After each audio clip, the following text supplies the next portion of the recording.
Tulang celup tepung serabut. Baik. Berapa harga ni? 100 sahaja. Serius ah? Boleh makan 8 ke 10 orang. Yang ni?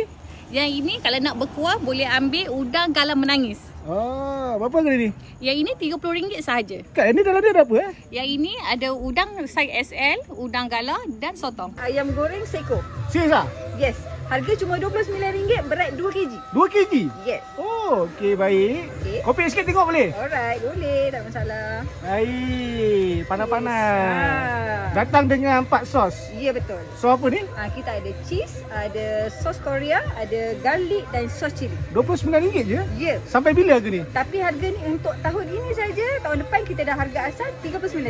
Ini nasi lemak goreng crispy bang. Baik. Kita ada udang goreng crispy, kita ada sotong goreng crispy, kita ada baby crab crispy serta fillet crispy. 3 nasi? Ya bang, 3 nasi. 2 telur? Ya betul, kita ada telur rebus dan telur mata bang.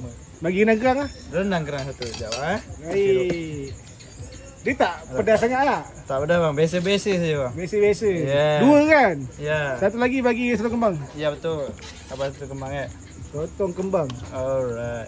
RM45 abang boleh dapat set ni saja. Nak tambah lain? Tambah lain, semua lauk yang ada kat sini abang boleh tambah dengan RM5 saja.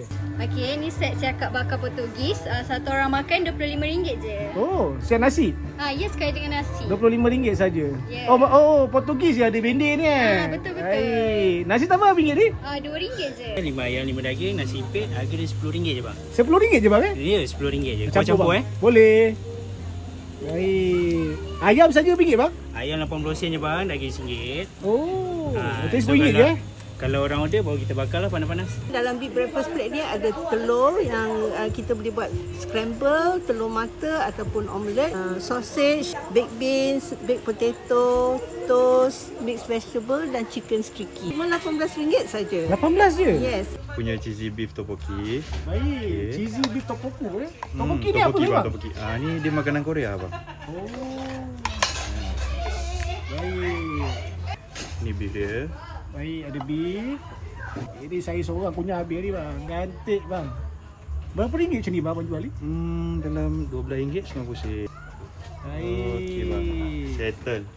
Selain nasi lemak, kita ada juga yong tafu. Oh. Dengan RM15 boleh dapat satu set. RM15, Dan cincau fan. Baik. Kita boleh dapat RM10 untuk satu set. Dan sotong kangkung kita boleh dapat RM15 satu set. Kau tambah bayar ke bang? Tak payah bang, free saja. Smash cake with ice cream. Oh, Kita smash punya cake, latest, Yes, pink chocolate ya. So ni coklat. Yes, this is chocolate. Topping pun boleh pilih juga kan? Boleh pilih, boleh pilih. Okay. Berapa orang makan ni? Yang ni kalau setengah orang, seorang pun boleh habis. Tapi boleh share lah, 2 orang pun okey juga.